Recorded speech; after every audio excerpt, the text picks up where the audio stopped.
So Friday on my show, I said, Kentucky, for all of its greatness in college basketball, and to me, it's one of the 3 best programs of all time. If you take the 10 best college basketball and college football programs of all time, USC football, Alabama football, Michigan football, Notre Dame football, Carolina basketball, UCLA basketball, Kentucky basketball, if you put all those together, only one of them, Kentucky's, never had a great pro. Anthony Davis, really? Never won a playoff game? Doesn't quite compare to Jabbar, Jordan, Bird, Magic, Jerry West now, does he?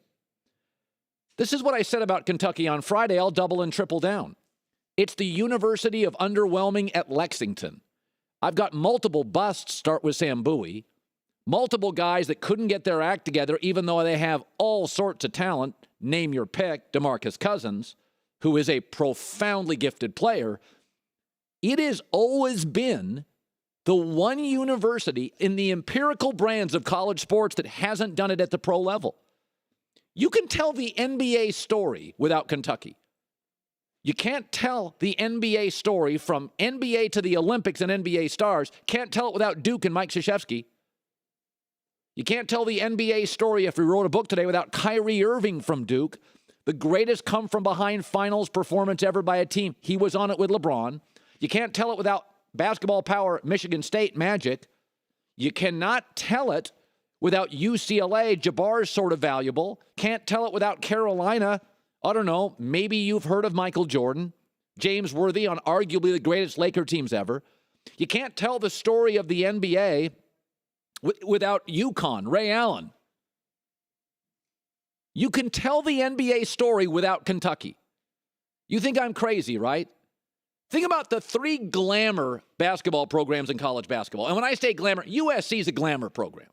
Kentucky's a glamour program, right? They're on television all the time. Everybody wants Kentucky. The 3 greatest college basketball glamour programs are UCLA, North Carolina, and Kentucky. Now think about how good those UCLA teams would be. They'd have Gail Goodrich, Kevin Love, Kareem Abdul-Jabbar, Kiki Vandeweghe, Bill Walton, Sidney Wicks, Gail Goodrich, rings, championships, records, Reggie Miller, 9 titles for the all-time UCLA team. Hell, their bench would be their bench would have Kiki Vandeweghe. I mean, their bench would have Sidney Wicks. Their bench would have Gail Goodrich, who played on that Laker team that won 33 straight games. Now go to the all-time North Carolina team. Go to the all-time North Carolina team. Good Lord.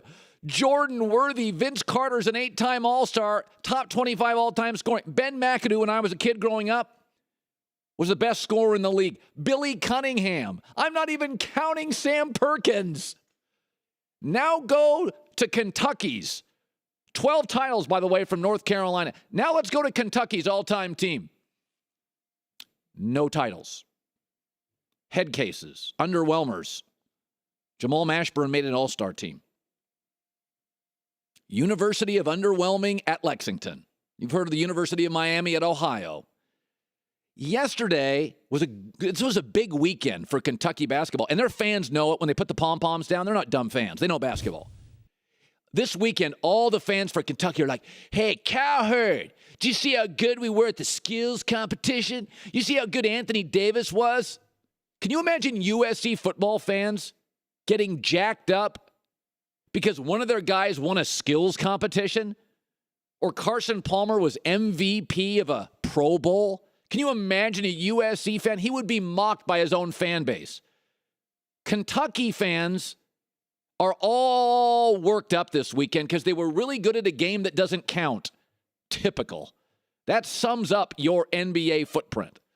Hell, think about Kentucky. Now we finally get both Kentucky's most talented 2 players. In my opinion, I grew up watching Dan Issel, who was a heck of a player. He was kind of like Dirk Nowitzki with muscles. Larry Bird without the passing. Guy could shoot outside, 6'11", really good player. Only made 1 All-Star game, but he played in the ABA. That's why. He was a really good player. But the 2 best players Kentucky's ever put into the NBA, most talented, now will play together. And typical of Kentucky, one of them's a head case. One of them's unbelievably talented, and Anthony Davis. Never won a playoff game, but he's unbelievably gifted. Everybody in the league would want Anthony Davis. He's an unbelievable talent. Love to have him on my team. He's a game changer. Love him.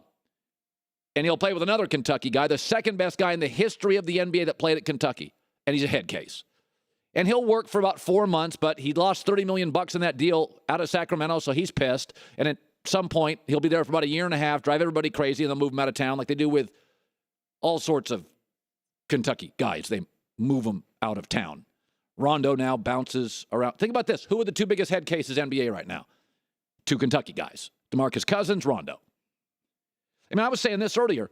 If you just take Calipari out of it, because Calipari is the best recruiter I've ever seen in college basketball. Nick Saban's the best recruiter in the history. Pete Carroll, Nick Saban, best college football recruiters ever. Mac Brown was good too. Calipari's the best basketball recruiter the sport's ever had. So if you just took out Calipari and you just went from 1903, started Kentucky basketball, to 2009, take off the 7 years of Calipari, because he's unbelievable. If you take out Calipari, look at what the all-time team is at Kentucky. I mean, it's basically Dan Issel, Jamal Mashburn, Tony Delk, Derek Anderson. I mean, it's embarrassing when you compare it to Carolina, when you compare it to UCLA. It's embarrassing. So Calipari saved the day, because Calipari can flat recruit. He is a great talent evaluator. His kids, I mean, you can't get past it. Calipari is an all-time college basketball talent savant. He can coach them, and man, can he recruit them. So I think it's just very interesting that when the Kentucky fans get really, really insecure about what I said last Friday, is how ironic over the weekend, now finally the two most talented guys you've ever had will play together. And here you go, Kentucky. Even in the southern footprint, forget the national footprint, you cannot tell the NBA story without LSU, which is a football school. They gave us Pete Maravich, Shaq, and Bob Pettit. Bob Pettit, 11-time All-Star titles. You can't tell the NBA story without LSU. You cannot tell the Olympic story without Louisiana Tech, Karl Malone, Gonzaga, John Stockton, or Central Arkansas, Scottie Pippen. You can tell the Olympic basketball story without Kentucky. So you can whine, you can complain, but here you go, Kentucky. Finally, you can have your two best all-time players on a team in New Orleans, and let's see who'll be right.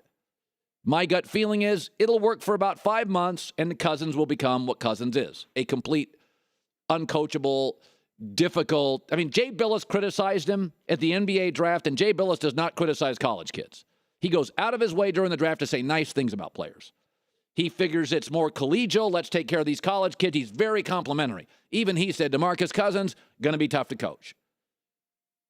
So I don't at all take away anything I said about Kentucky. It has always been the one profound empirical college sports empire. And there's about 8 of them. I mean, there really aren't many of them.